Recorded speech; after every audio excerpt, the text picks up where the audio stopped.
Pernah nggak sih ngerasa dompet makin hari makin tipis tiap kali mau jalan? Kayaknya semua biaya naik deh. Apalagi tarif tol, yang rasanya tuh naik terus. Nah, kondisi kayak gini sering banget bikin kita mikir dan bertanya-tanya. Ini dia pertanyaan utamanya. Gimana ceritanya bayar tol untuk sekali jalan kadang bisa lebih mahal daripada bensin yang kita pakai? Kalau dipikir-pikir kan aneh ya. Bensin itu kan nyawa mobil. Tanpa bensin kita nggak bisa kemana-mana. Sedangkan tol, ya cuma jalan kan. Terus kok bisa biayanya ngalahin harga bensinnya sendiri? Oke, kita ambil contoh nyata aja ya. Misal, perjalanan dari Bogor ke Cilandak. Kita harus lewat tol Jagorawi, terus nyambung JORR. Totalnya Rp24.000. Uniknya, biaya ini sering banget loh setara atau bahkan lebih mahal dari bensin yang kepake buat jarak segitu. Aneh kan? Yuk kita bedah bareng-bareng misteri ini. Oke, mari kita mulai bedah masalahnya. Langkah pertama buat mecahin teka-teki ini adalah kita harus sadar dulu kalau kita ini lagi ngebandingin dua hal yang beda banget. Ini bukan perbandingan apel lawan apel istilahnya. Pertama, kita bahas bensin. Bensin itu ya barang, sebuah produk yang kita beli, kita tuang ke tangki, terus kita pakai sampai habis buat ngejalanin mesin. Simple kan? Nah, sekarang kita lihat jalan tol. Ini bukan barang, tapi sebuah layanan. Fasilitas. Jadi yang kita bayar itu sebenarnya bukan jalannya secara fisik, tapi hak buat pakai jalur eksklusif yang lebih cepat, lebih mulus, dan bebas macet. Ya relatif bebas macet ya. Jadi intinya yang kita beli itu akses dan kenyamanan. Sekarang kita masuk ke inti persoalannya nih. Kenapa akses dan kenyamanan ini harganya bisa semahal itu? Jawabannya ada di biaya-biaya super besar yang sering nggak kita lihat di balik tarif yang kita bayarkan setiap hari. Jadi gini, setiap kali kita nge-tap kartu tol, kita itu sebenarnya ikut bayar tiga hal utama. Satu, investasi buat ngebangunnya yang gila-gilaan mahalnya. Dua, biaya pembebasan lahan, yang kalau di kota-kota besar itu bisa miliaran rupiah per hektar. Dan tiga, biaya perawatan rutin. Makanya kan, kita jarang banget nemu jalan bolong di tol. Coba deh kita ambil contoh spesifik, tol Antasari. Buat perjalanan yang mungkin nggak nyampe 5 menit, kita harus bayar Rp13.500. Sekilas kedengarannya mahal banget kan buat jarak sependek itu. Tapi apa benar semahal itu? Nah, disinilah nilainya kelihatan. Coba lihat perbandingannya. Dengan bayar segitu, perjalanan yang lewat jalan biasa bisa makan waktu lebih dari setengah jam. Tapi lewat tol, kurang dari 7 menit. Intinya, kita itu bayar buat beli waktu. Pola kayak gini tuh nggak cuma di Antasari aja. Coba aja lihat, tol Depok, Becakayu, atau Cipali yang terkenal mahal itu. Semuanya nawarin hal yang sama. Bayarannya emang kerasa tinggi, tapi sebanding sama waktu yang bisa kita hemat dibanding kalau kita lewat jalur biasa. Oke, jadi jelas ya kalau biayanya memang mahal. Pertanyaan berikutnya, gimana caranya proyek triliunan rupiah ini bisa didanai? Nah, disinilah kita perlu ngerti model bisnis di baliknya.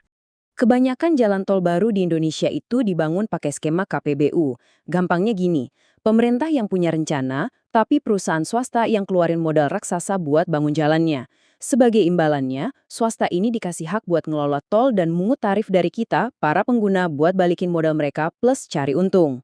Nah, ini dia nih, analogi yang paling pas buat ngebayanginnya. Anggap aja setiap kali kita tap kartu tol, itu kita lagi bayar cicilan. Beneran, cicilan. Kita semua para pengguna jalan tol, itu sebenarnya lagi patungan buat ngelunasi utang investasi raksasa yang dipakai buat bangun dan ngerawat jalan yang kita lewatin itu. Hak buat mengut tarif ini ada kontraknya, namanya masa konsesi. Biasanya, perusahaan dikasih waktu antara 35 sampai 50 tahun buat ngumpulin tarif. Ini adalah jangka waktu yang dianggap cukup buat mereka balikin modal investasinya dan dapat untung. Oke, argumen tadi masuk akal ya buat tol-tol yang baru. Tapi ini jadi nimbulin pertanyaan lain yang sering banget ditanyain. Gimana nasibnya tol yang udah tua banget? Harusnya kan udah lunas, jadi gratis dong. Kita sering kan ya lihat berita di Malaysia beberapa ruas tolnya bisa gratis pas lebaran. Kuncinya itu ada di kepemilikan tol. Tol yang digratisin di sana itu umumnya tol lama yang udah 100% punya negara.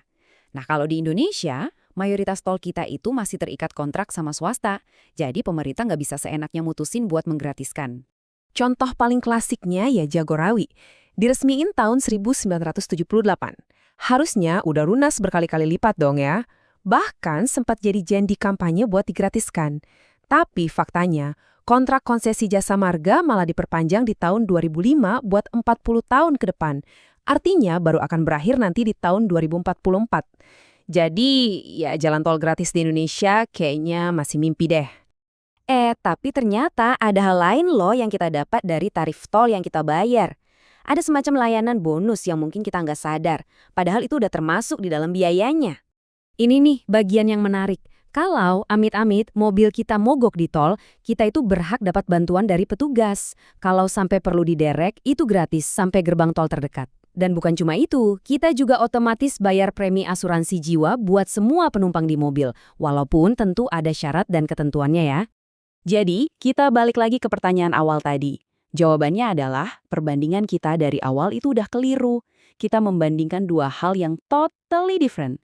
Satu, biaya operasional mobil, yaitu bensin yang kita bakar sampai habis.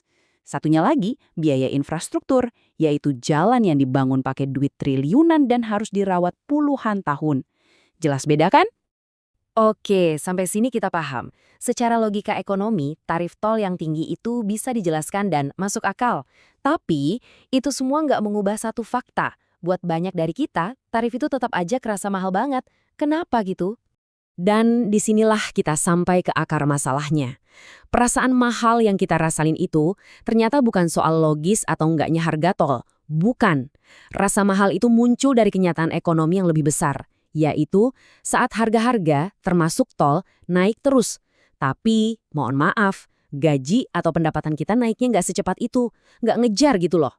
Pada akhirnya, ini ngebawa kita ke pertanyaan yang jauh lebih dalam. Infrastruktur itu memang penting buat kemajuan negara. Tapi pertanyaannya adalah, apakah model pembiayaan infrastruktur kita sudah seimbang dengan kemampuan finansial masyarakat luas? Nah, ini dia pertanyaan yang mungkin perlu kita renungkan bersama.